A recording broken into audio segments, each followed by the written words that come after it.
जय श्री राम। श्री राम मर्यादा पुरुषोत्तम, कर्तव्य के आदर्श पुरुष है। वे संतुलन की शिखर है। यह धर्म का स्तर है।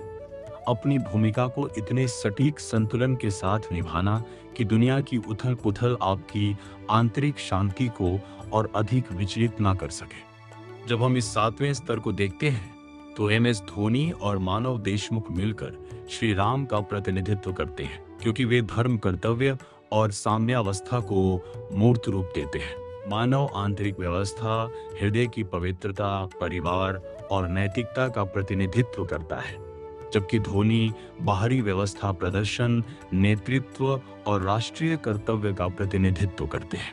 साथ मिलकर वे श्री राम की उस छवि को पूर्ण करते हैं, एक ऐसा व्यक्ति जो अपने परिवार का उतना ही बड़ा सेवक है जितना कि वह अपने साम्राज्य का स्वामी है। सुशांत ने धोनी को एक ऐसे व्यक्ति के रूप में चित्रित किया जो करारी हार हो या वर्ल्ड कप जिताने वाला छक्का, दोनों ही परिस्थितियों में एक समान रहता है। यह भावनात्मक स्थिरता, अपने चारों ओर मचे शोर और अराजकता के बीच स्वयं को केंद्रित रखने की क्षमता, श्री राम के ध्यानपूर्ण शांत स्वभाव का आधुनिक प्रतिबिंब है। हम एक ऐसे युवा को देखते हैं जो अपनी तात्कालिक सुख सुविधाओं जैसे रेलवे की सुरक्षित नौकरी का त्याग किसी लापरवाह महत्वाकांक्षा के लिए नहीं, बल्कि अपनी वास्तविक पुकार के प्रति कर्तव्य की भावना से करता है। श्री राम की तरह धोनी की यात्रा आत्म महिमा के बारे में नहीं है।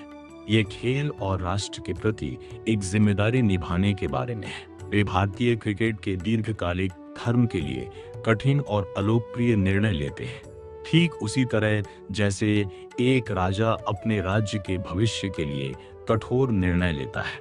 राम ने न तो 14 वर्ष के वनवास की चिंता की और न ही आने वाले युद्ध की। उन्होंने वर्तमान क्षण में हाथ में लिए कार्य पर पूर्ण ध्यान केंद्रित कर काम किया। खेल को समाप्त करने के लिए आप परिणाम की चिंता नहीं कर सकते। आपको केवल अगली गेंद पर ध्यान देना चाहिए। यह अपने शुद्धतम और सबसे एथलेटिक रूप में कर्मयोग है। धोनी का चरित्र वह मूक शक्ति है जो हर चीज को थामे रखती है। यह साबित करती है कि वास्तविक महानता इसमें है कि कैमरे बंद होने पर आप अपने प्रियजनों के साथ कैसा व्यवहार करते हैं।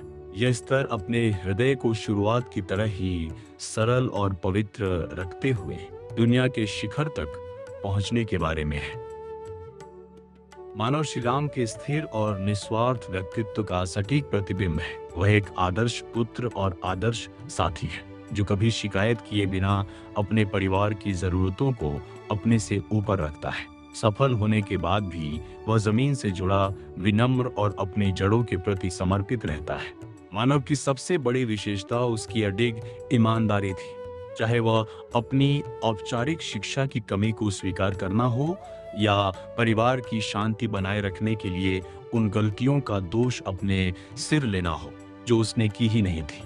वह एक ऐसे सिद्धांत पर जिया जहां सत्य का स्थान रुतबे से कहीं ऊपर था। राम की तरह ही मानव का वचन ही उसका शासन था। मानव ने अपने भाई बहनों और माँ के सहयोग के लिए अपनी महत्वाकांक्षाओं, अपनी आर्थिक स्थिति और यहाँ तक कि अपने स्वास्थ्य का भी निरंतर बलिदान दिया। उसने कभी नहीं पूछा मैं ही क्यों या बदले में मुझे क्या मिलेगा। उसने एक पालनकर्ता की अपनी भूमिका को बोझ नहीं बल्कि अपना धर्म माना। यह आत्मा का अयोध्या चरण है। व्यक्तिगत बलिदान के माध्यम से घर की पवित्रता बनाए रखना। समाज और उसके ससुराल वालों द्वारा गैरेज मैकेनिक होने के कारण अक्सर मानव को छोटा दिखाया गया। फिर भी वेश बदले हुए एक राजकुमार की तरह उसने कभी भी क्रोध या संकीर्णता के साथ प्रतिक्रिया नहीं दी। उसने एक राजसी मौन बनाए रखा, ये साबित करते हुए कि कुलीनता किसी के पेशे में नहीं बल्कि उसके चरित्र में होती है।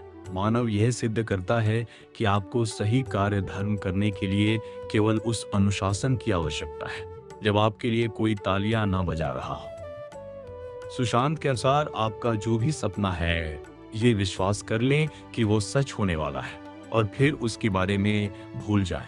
उसके बाद आपको वर्तमान में वापस आना होगा और वहां अपना 100% देना होगा। मुकुट आपकी महत्वाकांक्षा का पुरस्कार नहीं है, यह आपके चरित्र का एक भार है।